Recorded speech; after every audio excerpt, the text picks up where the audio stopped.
దీనికి ఈ యావరేజ్ ప్రైస్కి దొడ్డు బియ్యానికి కొంత తక్కువగా, సన్న బియ్యం వడ్లకి 2400 రూపాయలు వచ్చింది ఈ ప్రభుత్వం పెట్టిన ఆప్షన్లో. అంటే గత ప్రభుత్వానికి ఈ ప్రభుత్వానికి ఎంత పర్సంటేజ్ డిఫరెన్స్ ఉంది. అదే స్టాక్ ఆఫ్ ప్యాడీకి ఒకసారి మరి ప్రజలందరికీ తెలవాలి.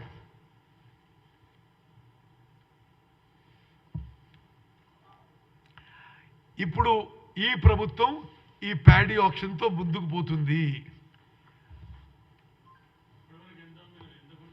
ఇప్పటి వరకు పెద్దగా మూమెంట్ లేదు. అవును, సరే నేను అయిపోయినా మాట్లాడతాను. ఓకే, మేము చాలా స్పష్టంగా మాట్లాడింది గత ప్రభుత్వంలో సన్న బియ్యానికి దొడ్డు బియ్యానికి తేడా లేకుండా టెండర్ వేసినారు, ఆప్షన్ వేసినారు. మేము అది డిఫరెన్షియేట్ చేస్తే సన్న బియ్యానికి 2400 వచ్చిందంటే పోయినసారి 1700 వచ్చిన దానికి సన్న వడ్లకి 2400 వచ్చింది. యావరేజ్ ప్రైస్ 2022 వచ్చింది. మరి కంపారిటివ్ స్టేట్మెంట్ చూస్తే ఆయన మాట్లాడిన అసలు అర్ధరహితమైన మాటలకి టోటల్ గెయిన్ ఫర్ గవర్నమెంట్ ఈసారి జరిగిన ఆప్షన్ ద్వారా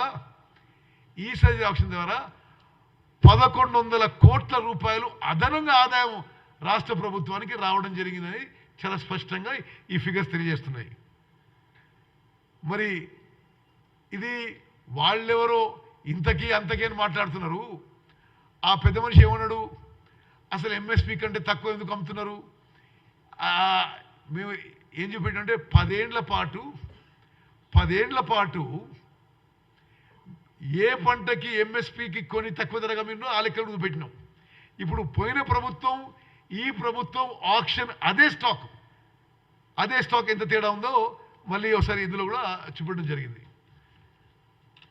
సివిల్ సప్లైస్ డిపార్ట్మెంట్ విషయంలో నేను చాలా స్పష్టంగా చేయదలుచుకున్నా. అసలు ఎంత అస్తవ్యస్త పరిస్థితుల్లో సివిల్ సప్లైస్ డిపార్ట్మెంట్ కానీ కార్పొరేషన్ కానీ గత ప్రభుత్వం నడిపించిందంటే రేషన్ బియ్యంలో ప్రతి జిల్లాలో ప్రతి దగ్గర ఒక మాఫియా తయారైపోయి ఈ రేషన్ బియ్యం రీసైక్లింగ్ ఈ ప్రభుత్వం ఉక్కు పాదంతో అది అణచివేస్తున్నాము. గత ప్రభుత్వం సివిల్ సప్లైస్ కార్పొరేషన్కి 58,000 కోట్ల అప్పు వదిలిపెట్టింది. 58,000 కోట్ల అప్పు కాకుండా 22,000 కోట్ల ధాన్యాన్ని బ్యాంకు లోన్ తీసుకొని వడ్డీ కడుతూ ఆ ధాన్యం రైస్ మిల్లర్ దగ్గర అన్సెక్యూర్డ్గా పెట్టింది. రైస్ మిల్లర్లు కూడా అడ్డగోలుగా మరి దానికి వాళ్ళ దగ్గర గోడౌన్ స్టోరేజ్ ఫెసిలిటీస్ లేక ఇష్టమైన స్టోరేజ్ చేసుకున్నారు. అసలు ఏమి గత ప్రభుత్వంలో సివిల్ సప్లైస్ డిపార్ట్మెంట్ కార్పొరేషన్లో ఏ విధంగా కూడా ఒక పబ్లిక్ ఎక్స్చెక్కర్ కానీ ప్రభుత్వంతో ప్రజలకు సంబంధించిన సొమ్ముని కాపాడాలి, దాన్ని జాగ్రత్త పడాలని ఏమీ చర్యలు తీసుకోలేదు. ఈ ప్రభుత్వం వచ్చిన తర్వాత గత 100 రోజుల పై చిల్లర్లోనే సివిల్ సప్లైస్ కార్పొరేషన్ అప్పు 58,000 కోట్ల నుంచి 5,000 కోట్లు తగ్గించడం జరిగింది. మరో 7,000 కోట్లు ఈ ఆక్షన్ ద్వారా సివిల్ సప్లైస్ కార్పొరేషన్ మరి అప్పు తగ్గిపోతున్నాము. అన్ని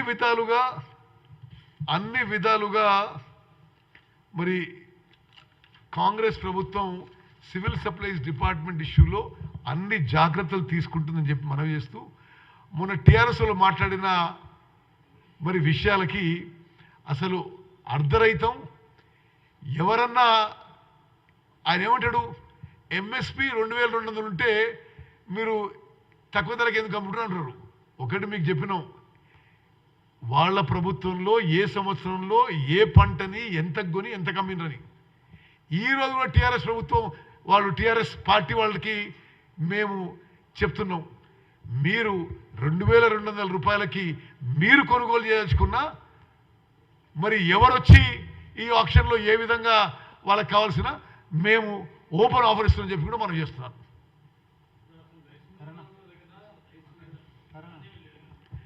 రైట్, మీరన్న పాయింట్ ఇది గత ప్రభుత్వం యొక్క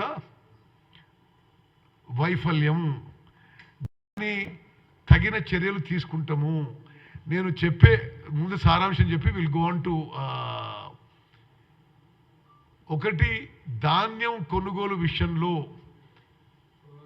మేము పూర్తి చిత్తశుద్ధితో నిజాయితీతో ప్రతి ధాన్యం గింజ ఎంఎస్పికి కొనుగోలు చేయాలి అనే కమిట్మెంట్తో ముందుకు పోతున్నాం. తెలంగాణ రైతులందరికీ న్యాయం చేస్తాము. రెండోది, ఈ ప్యాడీ ఆక్షన్లో అదే ప్యాడీకి గత ప్రభుత్వంకి మేము వచ్చిన తర్వాత ఆక్షన్కి 1100 కోట్ల రూపాయలు అదనపు ఆదాయం రాబోతుంది. దాని మీద కూడా ఈ పిచ్చి పిచ్చి మాటలు మానేయాలని చెప్పి